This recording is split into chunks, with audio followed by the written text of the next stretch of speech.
রিফাত সাহেবের সামনে এসে দাঁড়িয়ে বলল, ভুল করে ফেললি, তুই আমাকে ডেকে অনেক বড় ভুল করলি। আমি মৃত ছিলাম, ভালোই ছিলাম, জাগিয়ে দিবি। রিফাত সাহেব থর থর করে কাঁপছে, ভয়ে তার শরীরের সমস্ত লোম দাঁড়িয়ে গেল।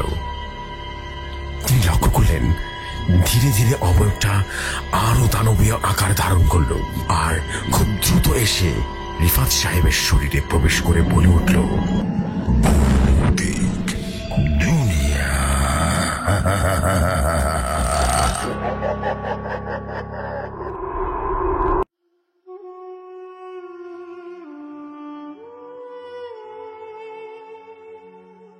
যেভাবে লেখা আছে সেভাবে পড়ছি।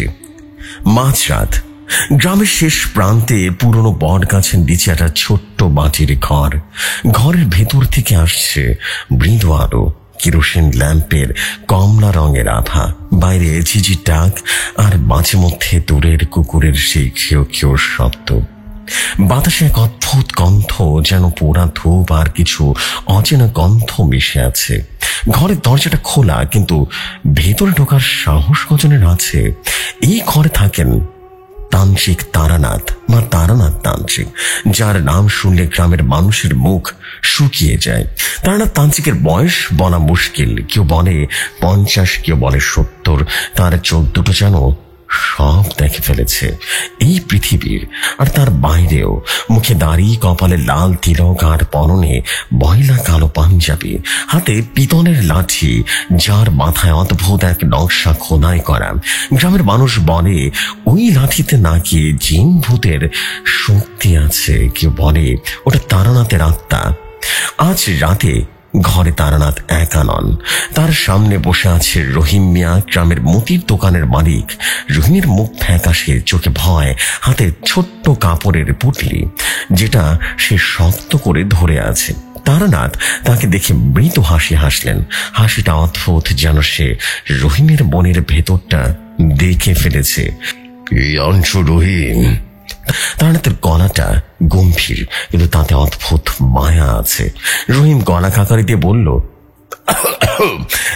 তান্ত্রিক বাবা, আমার ছোট ছেলে হাসান, ওর সাথে নাকি কি যেন হয়ে গেছে। এই হয়েছে। তারানাথ লাঠিটা হাতে নিয়ে ঘোরাতে লাগলেন। লাঠির মাথায় খোদাই করা নকশাটা যেন আলোর সাথে খেলছে। রাতে ঘুমায় না, কথা বলে না, চোখ দুটো যেন আমার ছেলের নয়। কাল রাতে ওকে দেখলাম জানালার দিকে তাকায় আছে। আমি ডাকলাম, কিন্তু ফিরেও তাকালো না, শুধু বলল, ওরা আসতেছে। কে আসছে? তান্ত্রিক বাবা, কে? রহিমের গলা কাঁপতে লাগলো। তারানাথ চুপ করে আছেন, তার চোখ স্থির, যেন সে ঘরের বাইরে কিছুটা দেখছে। বাইরে বট গাছের পাতা হঠাৎ করে নড়ে উঠল, যেন অদ্ভুত অদৃশ্য হয়ে যাওয়া এক কিছু তাদের ছুঁয়ে গেল। তুই কে দেখেছিস রহিম? তার গলায় একটা ধার। তুই কে দেখেছিস? যখন হাসান ওই কথাগুলো বললো তখন কি হয়েছিল? রহিম ঢোক গিলল। আমি জানালার বাইরে তাকালাম, কিন্তু কিছু ছিল না তান্ত্রিক বাবা, শুধু অন্ধকার ছিল। কিন্তু আমার মনে হলো অন্ধকারটা যেন জীবন্ত, যেন কিছু একটা আমার দিকে তাকায় আছে। তারানাথ হাসলেন। এবার হাসি আরো গভীর, কিন্তু আরো বেশি ভয়ঙ্কর। অন্ধকার কিন্তু জীবন্ত হতে পারে রহিম। তুই যা দেখেছিস সেটা তোর মনের ভুল নয়, তবে তুই যা দেখিসনি সেটা কিন্তু ভয়। রহিমের হাত থেকে পুটলিটা পড়ে গেল। ভেতর থেকে ছোট্ট মাটির মূর্তি বেরিয়ে এলো। মূর্তিটা অদ্ভুত, একটা মানুষের মতো, কিন্তু মুখ নেই। তারানাথের চোখ শুরু হয়ে গেল। এইটা কোথায় পেয়েছিস? তার গলায় রাগ মিশে আছে। আমার বাড়ির পেছনে জঙ্গলে হাসান এটা নিয়ে খেলতেছিল। আমি ওকে অনেক বকেছি, কিন্তু ও বলল এটা ওর বন্ধু দিয়েছে। বন্ধু? তার ভ্রু কুচকে গেল। কি নাম বললো হাসান? রহিম চুপ করে থাকলো, তার মুখ আরো ফ্যাকাশে। ও বলল ওর বন্ধুর নাকি কোনো নাম নাই। ঘরের ভেতরের আলোটা যেন মিটমিট করে উঠল। বাইরে ঝিরঝির ডাক যেন থেমে গেল এবং তারানাথ মূর্তিটা হাতে নিয়ে তুলে নিলেন আর আঙুল মূর্তিটার উপরে দিয়ে ছড়িয়ে দিল। হঠাৎ তার মুখে হাসি মিলিয়ে গেল। রহিম, তুই আজ বাড়ি যাবি না। কেন তান্ত্রিক বাবা? রহিমের গলা কাঁপছে। কারণ যে তোর ছেলের সাথে কথা বলছে সে এখন তোর বাড়িতে অবস্থান করছে। কথাটা শুনে রোহিত থরথর করে কাঁপল। কোনোভাবে সে রাতটা পেরিয়ে গেল। পরদিন সকাল গ্রামের মানুষের মুখে একটাই কথা, রহিমিয়ার বাড়ির পাশের জঙ্গলে রাতে নাকি কিছুটা দেখা গেছে। কেউ বলছে একটা ছায়া, কেউ বলছে অদ্ভুত আলো, কিন্তু সবারই একমত সেটা কোনো মানুষ ছিল না। তারানাথের ঘরে আজ আরো দুজন এসেছে। একজন হলো কালাম, গ্রামের স্কুল মাস্টার, আর একজন হলো রহিমের বড় ছেলে আজিজ। আজিজের চোখ লাল, যেন সারা রাত ঘুমায়নি। তারানাথ তাদের দিকে তাকিয়ে বললেন, এই দেখেছিস আজিজ? আজিজের গলা ভাঙা। আমি রাতের বেলা হাসানের ঘরে গিয়েছিলাম। ও ঘুমাইতেছিল না, ও জানালার কাছে দাঁড়ায় আসিল। আমি ওর ডাক দিলাম কিন্তু ফিরল না তো, শুধু বলল তারা আমাকে ডাকতেছে। আমি জানালার দিকে তাকালাম। তান্ত্রিক বাবা, আমি কি দেখলাম জানেন? তারানাথ কিছুই বললেন না, শুধু তার পিতলের লাঠিটা হাতে নিয়ে ঘোরাতে লাগলেন। আজিজের গলা আরো কাঁপছে। আমি দেখলাম জানালার বাইরে কিছুটা ছিল। বিশ্বাস করার ওটা মানুষের মতো ছিল, কিন্তু ভালো করে দেখলে বোঝা যায় ওটা কোনো মানুষ নয়। ওটার কোনো মুখ নাই, চোখ আছে কিন্তু কেমন যেন ঝাপসা, জ্বলন্ত চোখ। কালাম মাস্টার এতক্ষণ চুপ করেছিলেন, এবার তিনি বললেন, তান্ত্রিক বাবা, এটা কি সেই পুরনো কথা? আমি শুনেছি এই গ্রামে অনেক আগে নাকি একটা অভিশাপ ছিল। জঙ্গলের মাঝে একটা পুরনো মন্দির আছে, সেখানে নাকি একটা শক্তি আছে। তারানাথ হাসলেন। তুই বুদ্ধিমান মানুষ কালাম, বুদ্ধিমান মানুষ, তবে বুদ্ধি দিয়ে সব বোঝা যায় না। তিনি মাটির মূর্তিটা টেবিলে রাখলেন। এই মূর্তিটা কি তোরা কেউ ছুঁয়েছিস? আজিজ আর কালাম দুজনেই মাথা নাড়ল। তারানাথ বললেন, ভালো, কারণ এই মূর্তি কারোর জন্য তৈরি করা হয়নি। এটা একটা দরজা। দরজা? কালামের গলায় এক অবিশ্বাস। হ্যাঁ, দরজা, যেটা দিয়ে ওরা আসে। ঘরের ভেতরে হঠাৎ একটা ঠান্ডা হাওয়া বয়ে গেল। আজিজের হাত কাঁপতে লাগলো। তান্ত্রিক বাবা, আমার ভাইরে বাঁচান, ও আমার ভাইরে নিয়ে যাবে। ওর চোখ, ওর সবকিছু বদলে গেছে। তারানাথ উঠে দাঁড়ালেন, তার হাতের পিতলের লাঠি। আজ রাতে আমি তোদের বাড়িতে যাব, কিন্তু একটা কথা মনে রাখিস আজিজ, যা দেখবি তা নিয়ে কারোর সাথে কথা বলবি না, আর যা শুনবি তা ভুলে যেতে হবে। রাত নামলো। গ্রাম নিস্তব্ধ। রহিমের বাড়ির পাশে জঙ্গল থেকে আসছে অদ্ভুত এক শব্দ, যেন কেউ হাঁটছে কিন্তু পা ফেলার কোনো শব্দ নেই। তারানাথ রহিমের বাড়ির দরজায় দাঁড়িয়ে, তার হাতে পিতলের লাঠি আর কাঁধে ছোট্ট একটা ঝোলা। ঝোলার ভেতরে কি আছে কেউ জানে না। হাসানের ঘরে ঢুকতেই তারানাথ থমকে গেলেন। হাসান জানালার কাছে দাঁড়িয়ে আছে, তার চোখে স্থির। জানালার বাইরে তারানাথ ধীরে ধীরে এগিয়ে গেলেন। হাসান, তিনি ডাকলেন। হাসান ফিরল না, শুধু বলল, তুমি এসেছো? তার গলায় শিশুর, কিন্তু তার অদ্ভুত এক নীরবতা আছে, গভীরতা আছে তার গলায়। তুই কে? তারানাথের গলা শান্ত হয়ে গেল, কিন্তু তাতে অদৃশ্য শক্তি আছে। হাসান হাসলো, হাসিটা তার নয়। আমি কেউ না। তারানাথ পিতলের লাঠিটা মাটিতে ঠেকালেন। একটা ধাতব শব্দ, যেন কিছু ভেঙে পড়ল। হাসানের চোখ জ্বলে উঠল। তুমি আমাকে থামাতে পারবে না তান্ত্রিক। তারানাথ হাসলেন।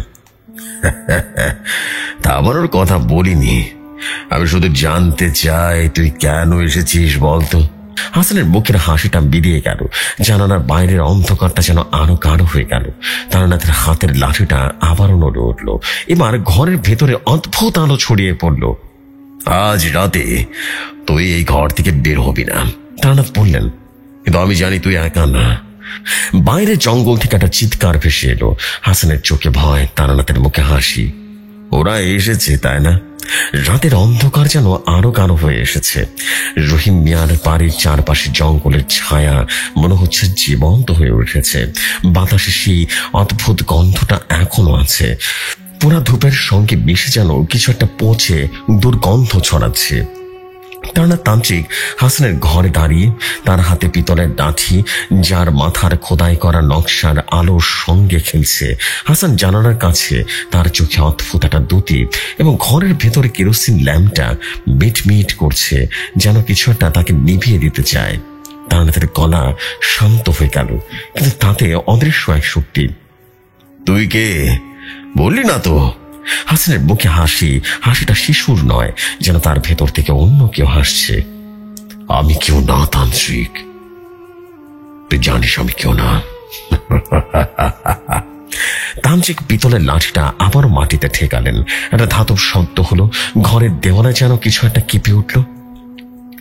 তুই যদি কেউ না হোস, তাহলে এই ঘরে কেন এসেছিস? হাসানের শরীরে কেন ভর করেছিস? সত্যি করে বল। হাসান ফিরে তাকালো, তার চোখ দুটো রীতিমতো জ্বলছে, কিন্তু সেটা মানুষের চোখ নয়। হাসান দুর্বল, তার মন খোলা। আমরা জিন জাতি এমনই মন খুঁজি। সত্যি করে বল, তোরা কয়জন আছিস সেখানে? হাসান হাসলো। আমরা অনেকেই আছি। আমরা সবসময় ছিলাম জঙ্গলের ভেতরে, মাটির নিচে, অন্ধকারে, আলোতে। তুই আমাদের থামাতে পারবি না তান্ত্রিক। আমার কাছে বাধা দিস না, আর তোকে শেষ করে দেব।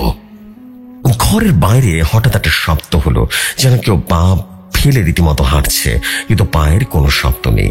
তারানাথ জানালার দিকে তাকালেন। ঘরটা যেন জীবন্ত, ঘন কালো কুয়াশার মতো জানালার কাছে জমাট বাঁধছে।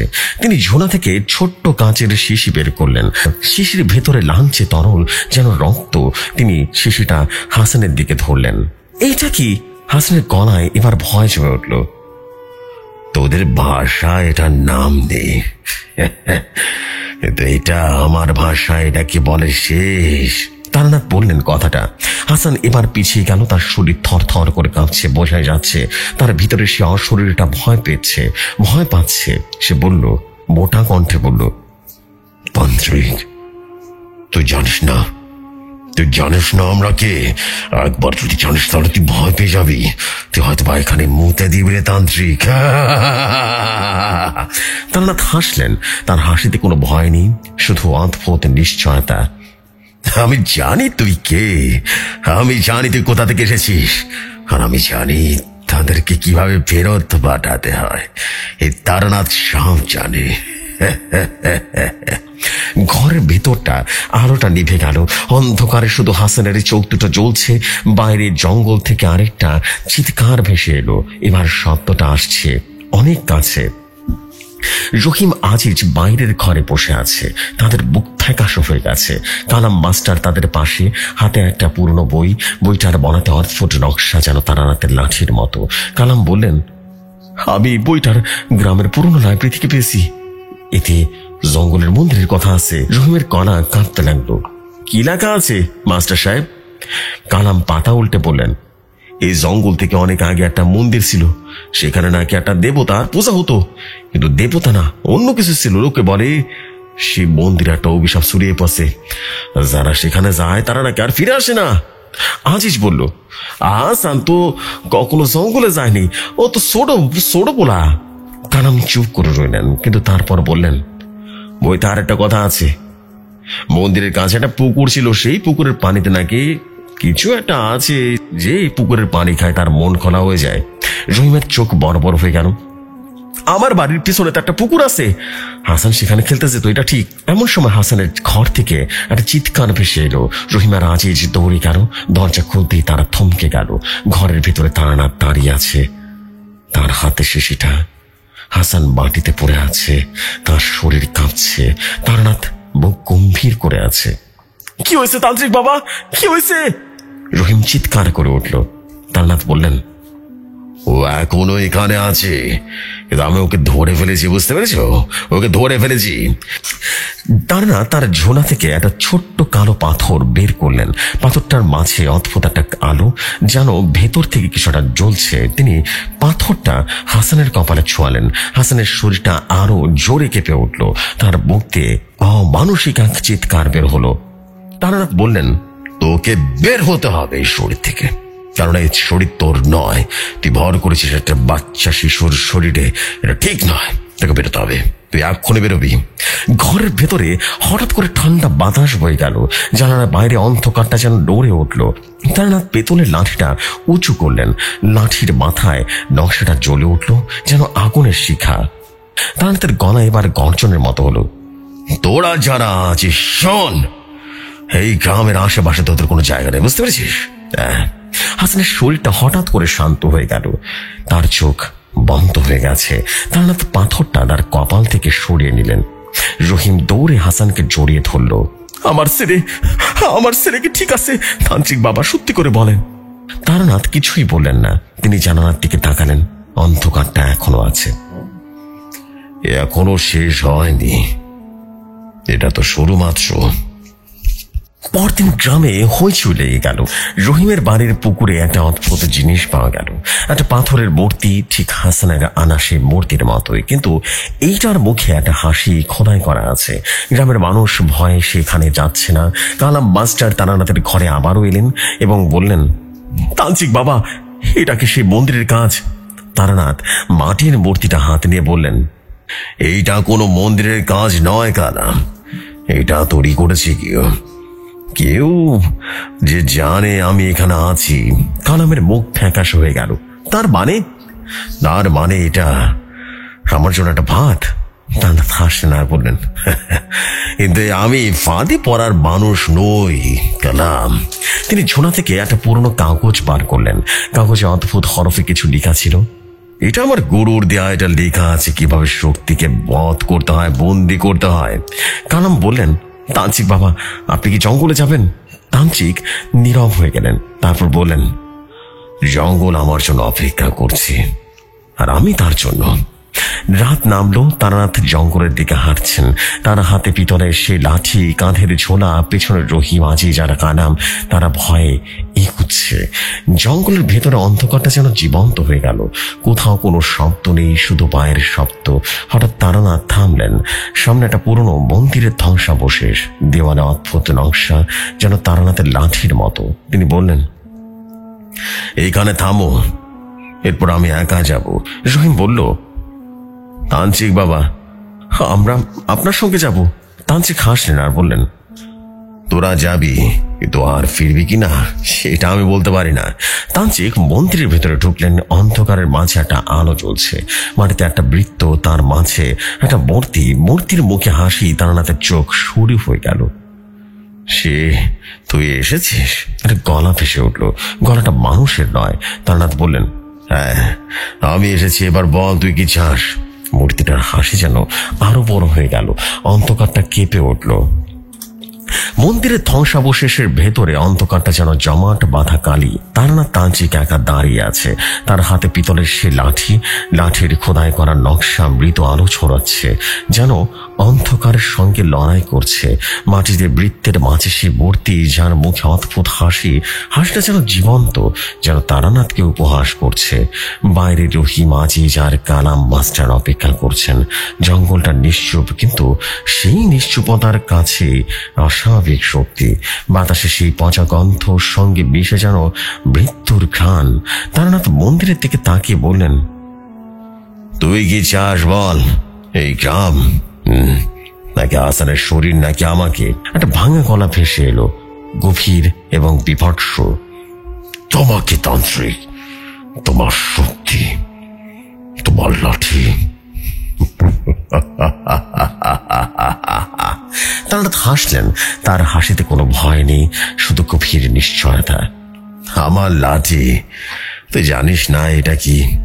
এটা শুধু ধাতু নয়, এটা আমার গুরুর আত্মা, এটা আমার রক্ষক। মূর্তিটার হাসি যেন আরো বড় হয়ে গেল, অন্ধকারটা কেঁপে উঠল। মন্দিরের দেওয়ালে খোদাই করা নকশাগুলো যেন আবারও নড়ে উঠল। তারানাথ তার ঝোলা থেকে সে পুরোনো কাগজটা বের করলেন। কাগজে অদ্ভুত হরফ, যেন প্রাচীন ভাষা। তিনি মৃদু স্বরে কিছু পড়তে শুরু করলেন। গলাটা এবার মূর্তির ভেতর থেকে এসে বলল, তুই পড়ে কি করবি তান্ত্রিক? আমরা এখানে ছিলাম তোর জন্মের আগে, আমরা থাকবো তোর মৃত্যুর পরে। তারা থামলেন না, তার গলা আরো বেশি গভীর হয়ে গেল। লাঠিটা মাটিতে ঠেকালেন। একটা তীব্র শব্দ হলো, যেন বজ্রপাত। মন্দিরের মাটি কেঁপে উঠল। মূর্তিটার হাসি বিনিয়ে গেল। বাইরে রহিমের হাত কাঁপছে। আজিজ বলল, বাবা, আমরা কি ভেতরে যাব? কালাম মাস্টার মাথা নাড়লেন। তান্ত্রিক বাবা বলেছেন আমরা এখানে থাকবো, ওনার কথা না মানলে বিপদ হইতে পারে। হঠাৎ করে জঙ্গল থেকে একটা শব্দ হলো, যেন কেউ দৌড়াচ্ছে, দৌড়াচ্ছে তো দৌড়াচ্ছে। রহিম ফিসফিস করে বলল, কে ওটা? কালামের হাতে বইটা এখনো ধরা। তিনি বললেন, এই জঙ্গলে তো কেউ থাকে না। তবে বইতে লেখা আছে এই জঙ্গলে মন্দিরের পাশে নাকি সার মানুষরা ঘরে। ছায়া মানুষ? আজিজের গলা কাঁপতে শুরু করলো। হ্যাঁ, কালাম বললেন, যারা ওই মন্দিরের পূজা দিত তারা আর মানুষ ছিল না, তারা বিক্রি করে দিয়েছিল তাদের আত্মাকে। এমন সময় মন্দির থেকে একটা আলোর ঝলক আসলো এবং রহিম চিৎকার করে উঠল, তান্ত্রিক বাবা! মন্দিরের ভেতরে তান্ত্রিক দাঁড়িয়ে আছে। তার সামনে মূর্তিটা এখন ফাটল ধরেছে, তার পিতলের লাঠি জ্বলছে যেন আগুনের শিখা। তিনি বললেন, তোরা যতই পুরনো হোস, আমি তোদেরকে ভয় করি না। এই গ্রাম আমার, এই মানুষ আমার, আর হাসান আমার, বুঝতে পেরেছিস? মূর্তিটার থেকে রীতিমতো চিৎকার এলো। অন্ধকার থেকে যেন ঘন হয়ে তারানাথকে ঘিরে ফেললো, কিন্তু তারানাথ নড়লেন না। তিনি ঝোলা থেকে সে কালো পাথরটা বের করলেন। পাথরটা এখনো জ্বলছে লাল আলোয়। তিনি পাথরটা মূর্তির উপরে ছুঁড়ে মারলেন। একটা তীব্র শব্দ, মন্দিরের দেওয়াল কেঁপে উঠল। মূর্তিটা টুকরো টুকরো হয়ে ভেঙে পড়ল। অন্ধকারটা যেন চিৎকার করে উঠল, তারপর ধীরে ধীরে বিলিয়ে গেল। তারানাথ হাঁপাচ্ছেন, তার মুখে ঘাম, কিন্তু চোখে সে একই নিশ্চয়তা। তিনি বাইরে বেরিয়ে এলেন। রহিম, আজিজ আর কালাম তাকে দেখে দৌড়ে এলো। তান্ত্রিক বাবা, আপনি ঠিক আছেন তো? রহিমের গলা কাঁপতে শুরু করলো। তারানাথ আবারও হাসলেন, আমি ঠিক আছি, কিন্তু এখনো কিন্তু শেষ হয়নি। পরদিন সকালে গ্রামের মানুষ রহিমের বাড়ির চারপাশে ভিড় করেছে। হাসান এখন ঘুমাচ্ছে। তার মুখে শান্তির এক অদ্ভুত প্রলেপ তৈরি হয়েছে, কিন্তু তারানাথের মুখ গম্ভীর। তিনি কালামকে বললেন, তোর বইটা আমাকে দে। কালাম বইটা দিলেন। তারানাথ পাতা উল্টে একটা জায়গায় গিয়ে থামলেন। এই মন্দিরের অভিশাপ শেষ হয়নি। মূর্তিটা ছিল দরজা। আমি দরজাটা ভেঙে ফেলেছি, কিন্তু যারা এটার পিছনে ছিল তারা এখনো আছে। রহিম বলল, তার মানে হাসানের কি এখনো বিপদ আছে? তারানাথ মাথা নাড়লেন। হাসান এখন ঠিক আছে, কিন্তু এই গ্রামে আর একটা মূর্তি আছে, আমাকে সেটা খুঁজে বার করতে হবে। কালাম বললেন, তান্ত্রিক বাবা, বইতে লেখা আছে মন্দিরের পাশে একটা পুকুর ছিল, সে পুকুরের নিচে নাকি কিছু একটা লুকানো আছে। তান্ত্রিক নীরব হয়ে গেলেন। তারপর বললেন, আজ রাতে আমি পুকুরে যাব। রাত নামলো। পুকুরের পাড়ে তারানাথ দাঁড়িয়ে আছে, তার হাতে পিতলের লাঠি, কাঁধে ছোলা। পুকুরের পানি কালো হয়ে আছে, যেন কোনো আলো তাতে প্রতিফলিত হচ্ছে না। তিনি পানির দিকে তাকালেন। পানির নিচে কিছু একটা নড়ছে। তিনি ঝোলা থেকে ছোট্ট একটা কাচের শিশি বের করলেন। শিশিতে লালচে তরল। তিনি শিশিটা পুকুরের দিকে ছুঁড়ে মারলেন। পানি ফুটে উঠলো, যেন কেউ চিৎকার করছে। তারপর একটা মূর্তি ভেসে উঠলো। এটার মুখে কোনো হাসি নেই, শুধু দুটো ফাঁকা চোখ। তারানাথ লাঠিটা উঁচু করলেন। এই শেষবার, তিনি বললেন, তোরা আর ফিরবি না, আর কখনো না। পুকুর থেকে একটা গর্জন হলো, তারপর নিস্তব্ধতা। মূর্তিটা ডুবে গেল। পানিটা না শান্ত হয়ে গেল। তারানাথের মুখে মৃদু হাসি ফুটে উঠল, কিন্তু তার চোখে একটা ছায়া। পরদিন গ্রামে শান্তি ফিরে এলো। হাসান এখন হাসছে, খেলছে। রহিমের মুখে সে হাসি, কিন্তু তারানাথের ঘরে কালাম মাস্টার এসে বললেন, তান্ত্রিক বাবা, আপনি বলেছিলেন একটা ফাঁদ ছিল, কে ফাঁদটা পেতেছিল বলুন না। তান্ত্রিক চুপ করে থাকলেন। তারপর বললেন, কেউ যে আমাকে চেনে, কেউ জানে আমি কি করতে পারি। কালাম বললেন, তার মানে কি এইটা আবার কি হবে? তারানাথ বললেন, হবে, কিন্তু আমি থাকবো, চিন্তা করো না।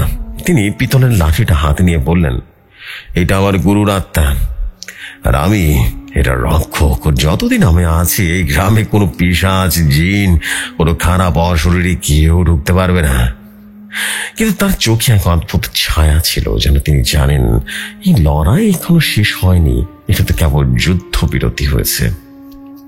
জসিম ভাই, এটাই ছিল ঘটনা। ঘটনাটি ভালো লাগলে পড়ে শোনাবেন। আমি ফিরোজ খান বলছিলাম। আসসালামু আলাইকুম ভাইয়া। ঘটনাটি লেখায় কোনো ভুল ত্রুটি হলে ক্ষমা সুন্দর দৃষ্টিতে দেখবেন। আমার কাছে আরো তান্ত্রিকের কিছু ইন্টারেস্টিং স্টোরি আছে আমি পেয়েছি, যেগুলো আমি অবশ্যই অবশ্যই লিখে পাঠাবো এবং সেগুলো অবশ্যই শেয়ার করে দেন ভাইয়া। আসসালামু আলাইকুম, ভালো থাকবেন ভাইয়া।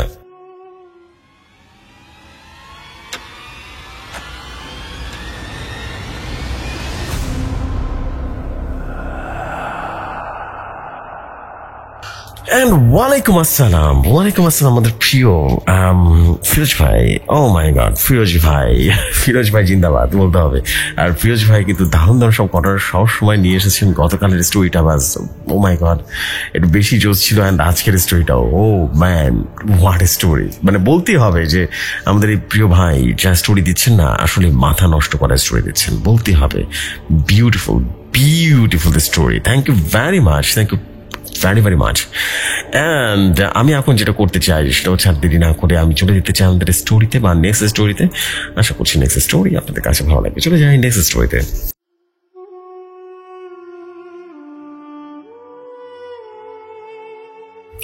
যেভাবে লেখা আছে সেভাবেই পড়ছি। আসসালামু আলাইকুম, আশা করি ভালো আছেন। আমিও আল্লাহর রহমতে ভালো আছি। আমার নাম রাকিব, আমি চট্টগ্রাম থেকে বলছি। আজ আমি আপনাদের সঙ্গে একটা সত্যিকারের গা শিউরে ওঠা ঘটনা শেয়ার করতে চাই। অ্যাম্বুলেন্স 134 এর ভয়ঙ্কর অভিজ্ঞতা। এই ঘটনাটি আমার মনে এমনভাবে দাগ কেটে গেছে যে আজও ভুলতে পারি না এই ঘটনাটি। সে রাতে সত্যিই কি বাস্তবে ঘটনাটি ঘটেছিল নাকি স্বপ্ন ছিল, তা আজও আমার কাছে রহস্য থেকে গেছে। ঘটনাটি ঘটে ঢাকা শহরের এক পুরনো নির্জন এলাকায়। এলাকাটির নাম ধরে নিলাম নূরপুর। চারপাশে বড় বড় গাছগাছালির সারি, পেছনে একটা পুরনো কবরস্থান আর সামনে একটা পরিত্যক্ত বিল। রাত হলেই বাতাসে আর শীতল শিরশির ভাব ছড়িয়ে পড়তো। রাস্তার আলো মিট মিট করে জ্বলতো আর দূর থেকে কুকুরের ডাক যেন শোনা যেত। এই এলাকায় অবস্থিত ছিল নূরপুর মেডিকেল সেন্টার নামের একটা পুরনো হাসপাতাল। হাসপাতালটি 1989 সালে নির্মাণ করা হয়েছিল। তখন এটি ছিল বেশ আধুনিক, এলাকার মানুষের জন্য একটা আশার আলো। কিন্তু সময়ের সাথে সাথে হাসপাতালটির দিন বদলাতে থাকে। সরকারি তহবিল কমে যায়, অব্যবস্থাপনা আর কিছু অজানা কারণে হাসপাতালটি পরিণত হয় এক ভয়ঙ্কর অন্ধকার স্থানে। দেয়ালে ফাটল ধরে, জানালার কাঁচ ভাঙা আর করিডোরের ধুলো জমে থাকা। স্থানীয়রা বলতো রাতে হাসপাতালের ভেতরে অদ্ভুত শব্দ শোনা যায়, কখনো কান্না, কখনো ফিসফিস শব্দ। কেউ কেউ বলতো এখানে যারা মারা গেছে তাদের আত্মা নাকি এখনো ঘুরে বেড়ায়। হাসপাতালে তখন মাত্র কয়েকজন কর্মী ছিলেন, 4 জন ডাক্তার, 2 জন নার্স, 1 জন নিরাপত্তা কর্মী আর 3 থেকে 4 জন রোগী। তারা সপ্তাহে 4 দিন এখানে আসতেন, কারণ সরকারি রেকর্ডে হাসপাতালটি বন্ধ ছিল। এটি শুধু মেডিকেল গবেষণা আর পুরনো ফাইল রাখার জন্য খোলা রাখা হয়েছিল। ভালো রোগীরা এখানে আসতেন না। যারা আসতেন তারা হয় গরিব, নয়তো কেউ যাদের কোথাও জায়গা ছিল না। এভাবে হাসপাতালের দিনগুলো চলছিল। দিনের বেলায় কোন রকম কাজ চলতো আর রাত হলে নীরবতা নেমে আসতো। কিন্তু সবগুলো বদলে গেল 1994 সালের এক শীতল রাতে। 1994 সালের শুরুর দিকের ঘটনা। এক রাতে হাসপাতালে ভর্তি করা হলো একজন মধ্যবয়সী রোগীকে, আর তার নাম ছিল মোহাম্মদ রফিক ইসলাম, বয়স 41। তিনি ছিলেন গুরুতর স্ট্রোকের রোগী। তার বাড়িতে হঠাৎ করে শরীরের এক পাশ অবশ হয়ে যায়, কথা বলার ক্ষমতাও হারিয়ে ফেলেন। তার পরিবার তাকে দ্রুত নূরপুর মেডিকেল সেন্টারে নিয়ে আসে। রফিকুল ইসলামের পরিবারের শুধু তার বড় ছেলে রাশেদ ছিল। রাশেদের মা 2 বছর আগেই মারা গিয়েছিলেন।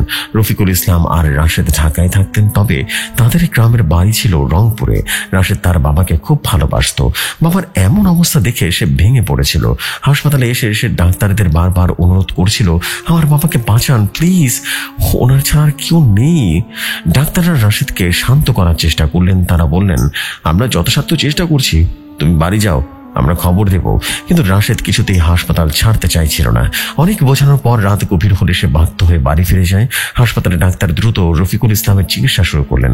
সিটি স্ক্যানের পর তারা জানতে পারেন রফিকের মস্তিষ্ক জমাট বেঁধে রক্তনালী বন্ধ হয়ে গেছে, ফলে মস্তিষ্কের একটি অংশ অকার্যকর হয়ে পড়েছে। আর তার ডান পাশে পুরোপুরি অবশ, কথা বলার ক্ষমতাও নেই বললেই চলে। আর মাঝে মাঝে তার চোখ ঘুরে যাচ্ছিল। অবস্থাটা ছিল অত্যন্ত গুরুতর। 2 জন ডাক্তার তার চিকিৎসা চিকিৎসায় নিয়োজিত হলেন। অক্সিজেন, ফিজিওথেরাপি আর প্রয়োজনীয় ওষুধ দেওয়া হলো, কিন্তু কোনো উন্নতি হচ্ছিল না। শেষ পর্যন্ত তাকে আইসিইউতে স্থানান্তর করা হলো। আইসিইউতে থাকাকালীন নার্সরা লক্ষ্য করলেন রফিকুল ইসলাম মাঝে মাঝে চোখ খুলে এক দৃষ্টিতে সিলিং এর দিকে তাকিয়ে থাকেন। তার চোখে কেমন যেন একটা শূন্যতা ছিল। কখনো কখনো তিনি বিছানায় চাদরে আঙ্গুল দিয়ে কিছুটা লিখতে চেষ্টা করতেন, কিন্তু স্ট্রোকের কারণে মস্তিষ্কের ভাষাগত অংশ ক্ষতিগ্রস্ত হয়েছিল, তাই কেউ বুঝতে পারছিল না তিনি কি লিখতে চাইছেন। এভাবে 2টা দিন কেটে গেল। রফিকুলের পরিবার থেকে আর কেউ খোঁজ নিতে এলো না। রাশেদ ফোন করেছিল একবার, কিন্তু ডাক্তার তাকে বলেছিল, আমরা চেষ্টা করেছি, কিন্তু এখন হাসপাতালে এসো না, আমরা খবর দেব। 3য় দিনে এক অদ্ভুত ঘটনা ঘটল। একজন জুনিয়র নার্স নাম সালমা রফিকুল ইসলামের আইসিইউ কক্ষে ঢুকলেন। তিনি দেখলেন রফিকুল আবারও চাদরে আঙ্গুল দিয়ে কিছুটা লিখছেন। সালমার কাছে গিয়ে ভালো করে দেখলেন চাদরে অস্পষ্টভাবে কিছু একটা লিখা ফুটে উঠেছে, আমাকে অমর করে দিও। লেখাটা দেখে সালমার গায়ে কাঁটা দিয়ে উঠল। তিনি ভয় কাউকে কিছু বলতে পারলেন না। মনে মনে ভাবলেন হয়তোবা এটাই তার বোনের ভুল। কিন্তু সেই রাতে রফিকুল ইসলামের অবস্থা খারাপ হয়ে গেল। তার শরীরের তাপমাত্রা অস্বাভাবিকভাবে কমে গেল, যা সাধারণত মৃত্যুর পরে হয়ে থাকে। ডাক্তাররা শেষবারের মতো চেষ্টা করলেন, কিন্তু কিছুই করার ছিল না। রাত 1টার দিকে রফিকুল ইসলামের মৃত্যুবরণ করলেন। মৃত্যুর পর তার মরদেহ হাসপাতালের 2য় তলার পুরনো লাশঘরে রাখা হলো। লাশঘরটি ছিল হাসপাতালের সবচাইতে অন্ধকার এবং ঠান্ডা জায়গা। দেয়ালে ছিল পুরনো রক্তের দাগ আর মেঝেতে ধুলোর আস্তরণ। নিরাপত্তা কর্মী মনিরুল বলতেন, এই লাশঘরে কেউ বেশিক্ষণ থাকতে পারে না, মনে হয় কে যেন পেছন থেকে ডাকছে। ডাক্তাররা রাশেদকে ফোন করে বললেন, দেখো তোমার বাবার বেঁচে নেই, আমরা অনেক চেষ্টা করেছি, তুমি হাসপাতালে এসো, মরদেহটা নিয়ে যাও, খুব দ্রুত দাফনের ব্যবস্থা করো। রাশেদ ফোনের ওপাশ থেকে কিছুক্ষণ চুপ করে থেকে বললেন, আমি আসছি। রাশেদ তখনই হাসপাতালে পৌঁছালো। সে যখন হাসপাতালের করিডোরে ঢুকলো, তখন হঠাৎ করে কারেন্ট চলে গেল, জেনারেটর বন্ধ হয়ে গেল, আর চারপাশে নেমে এলো এক অদ্ভুত নীরবতা। হঠাৎ কোথা থেকে যেন কাঁচ ভাঙার শব্দ শোনা গেল, যেন কেউ জানালার দিকে লাফ দিয়ে পড়েছে এবং পালাচ্ছে। ডাক্তার আর রাশেদ দৌড়ে গিয়ে দেখলেন কিছুই পেলেন না, শুধু একটা ভাঙা কাঁচের টুকরো আর ঠান্ডা বাতাস যেন ঢুকছিল সেই জানালা দিয়ে। রাশেদকে লাশ ঘরে নিয়ে যাওয়া হলো, সেখানে তার বাবার মরদেহ রাখা হয়েছিল। সে দেখল রফিকুল ইসলামের মুখে ছিল এক অস্বাভাবিক হাসি, যা জীবিত অবস্থায় কখনো দেখা যায়নি। ডাক্তার বললেন, এটা মৃত্যুর পর পেশি টান, এরকমটা হয়, কখনো কখনো হয়, এটাকে বলে রজার মর্জিস। কিন্তু রাশেদের মনে হচ্ছিল কিছুটা ঠিক নেই। তার বাবার মুখে হাসি কেমন যেন অলৌকিকভাবে ছিল, এবং ডাক্তাররা রাশেদকে বললেন, আজ রাতেই মরদেহ নিয়ে যেতে হবে, আমাদের রেফ্রিজারেটর ভালো কাজ করছে না। অ্যাম্বুলেন্স 134 এসে গেছে, এখন রংপুরের উদ্দেশ্যে রওনা হও। অ্যাম্বুলেন্স 134 ছিল হাসপাতালের একমাত্র অ্যাম্বুলেন্স। পুরনো মরচে ধরা গাড়িটির নাম ছিল স্থানীয়দের কাছে ভয়ের কারণ। কেউ কেউ বলতো এই অ্যাম্বুলেন্সে যারা যায় তারা নাকি আর ফিরে আসে না। অ্যাম্বুলেন্সের চালক ছিলেন হারুন মিয়া, একজন বৃদ্ধ লোক। তিনি দীর্ঘদিন ধরে অ্যাম্বুলেন্স চালিয়ে আসছেন। তার অভিজ্ঞতা ছিল অপরিসীম, কিন্তু সেই রাতে তার মন অশান্ত ছিল। তার সঙ্গে ছিল জুনিয়র নার্স সালমা, যাকে নির্দেশ দেওয়া হয়েছিল মরদেহ রংপুরের হস্তান্তর করে ফিরে আসতে, আর ছিলেন রাশেদ রফিকুল ইসলামের একমাত্র ছেলে। রাত ঠিক 11টায় অ্যাম্বুলেন্স 134 ঢাকা থেকে রংপুরের উদ্দেশ্যে যাত্রা শুরু করলো। রাস্তা ছিল আলোকিত এবং হারুন মিয়া গাড়ি চালাচ্ছিলেন। সালমা পিছনের সিটে বসেছিলেন এবং রাশেদ কফিনের পাশে বসে মাথা নিচু করেছিল। যাত্রা শুরু হতেই অদ্ভুত ঘটনা ঘটল। হারুন মিয়া রিভার ভিউ মিররে দেখলেন পেছনে কেউ যেন বসে আছে। তিনি ঘাড় ঘুরিয়ে দেখলেন, কিন্তু কফিন ছাড়া কিছুই দেখা গেল না। তিনি মনে মনে ভাবলেন হয়তোবা চোখের ভুল, কিন্তু তার হৃৎপিণ্ড দ্রুত লাফাচ্ছিল। কিছুক্ষণ পর অ্যাম্বুলেন্সের সাইরেন নিজে নিজে চালু হয়ে গেল। তীক্ষ্ণ শব্দে সবাই রীতিমতো চমকে উঠল।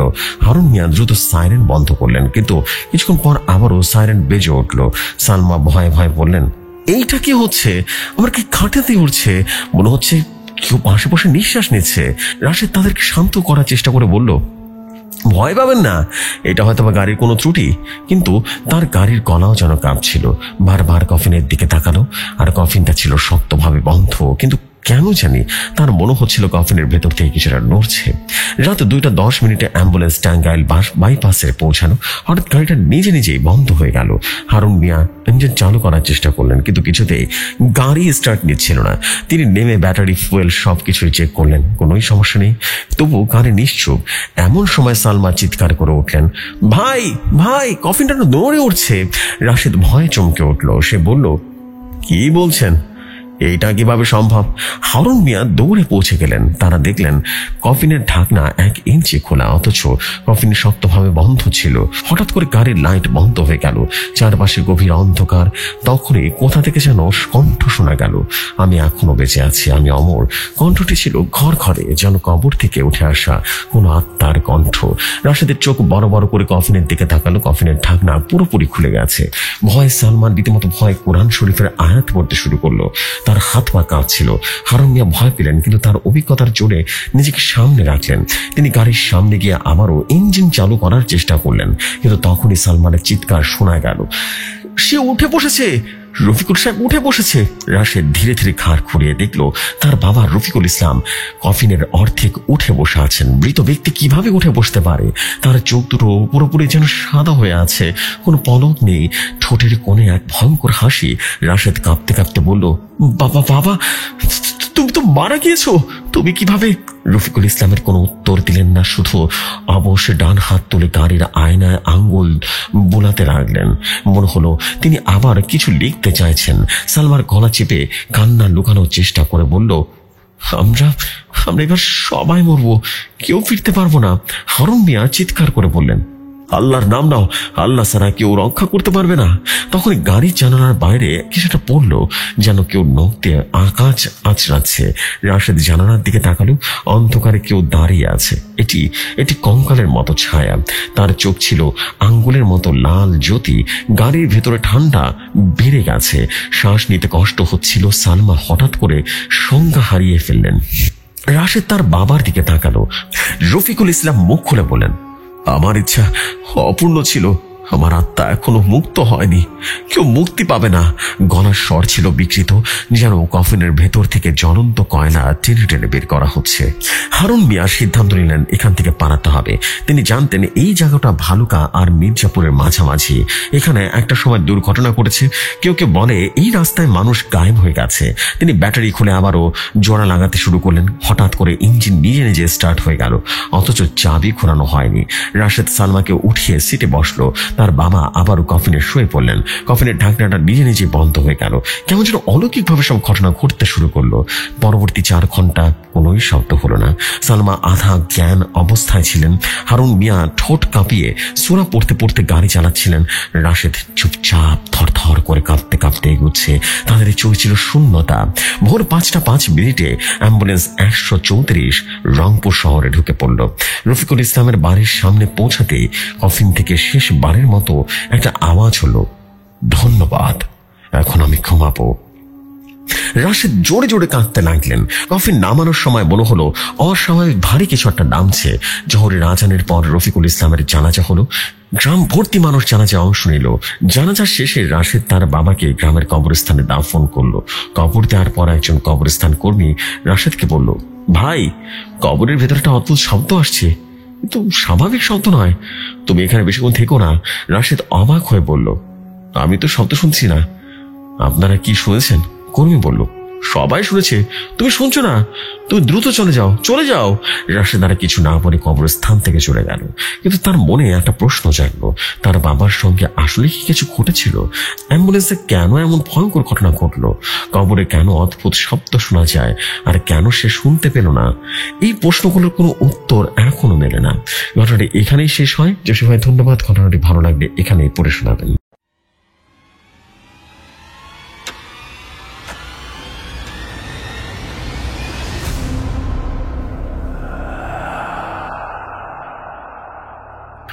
And this is it. Thank you very much. আমাদের প্রিয় ভাই রাকিব ভাই, you just nailed it. কাহিম করা একটা স্টোরি ছিল, অ্যান্ড আমি বলবো যে দিস ইজ অ্যাবসলিউটলি মাস্টারপিসের স্টোরি ছিল। Wow, and this is amazing. Wow, আলহামদুলিল্লাহ। আমি এতটুকুই শুধু বলতে চাই যে সত্যি মনের মতো সুন্দর ঘটনা পড়ে আর কি লাগে। ঘটনাটা যেমন ছিল ক্রিপি, ঠিক তেমনই যেন কাহিম করা একটা ব্যাপার স্যাপার কাজ করছিল পড়ার সময়। Awesome একটা স্টোরি ছিল, man, you just nailed it. Wow, thank you very much আমাদের প্রিয় ভাই। আপনার পরবর্তী ঘটনার অপেক্ষায় থাকলাম, অ্যান্ড একই সাথে বলতে চাই যে যত দ্রুত সম্ভব পরবর্তী ঘটনাটা পাঠিয়ে দেবেন। আপনার ঘটনা যথেষ্ট পরিমাণে সুন্দর হচ্ছে, এবং আপনার কিন্তু আরও ঘটনা আমি শেয়ার করেছি, আজকে একটা শেয়ার করে দিলাম। ডেফিনেটলি আপনি চেষ্টা করুন পরবর্তী ঘটনা যত দ্রুত সম্ভব পাঠানোর। আপনার ঘটনা অনেক অনেক সুন্দর হচ্ছে ভাই, থ্যাংক ইউ ভেরি মাচ। আমরা দেরি না করে চলে যাই আমাদের পরবর্তী ঘটনা নাই আজকের মধ্যে এখানে বিদায় নিব বেসিক্যালি, বিকজ ইনশাল্লাহ আপনাদের সাথে আগামীকাল দেখা হবে, কথা হবে নতুন কোনো স্টোরিতে। ততক্ষণ সব ভালো থাকুন, সুস্থ থাকুন। আসসালামু আলাইকুম, শুভরাত্রি সবাইকে।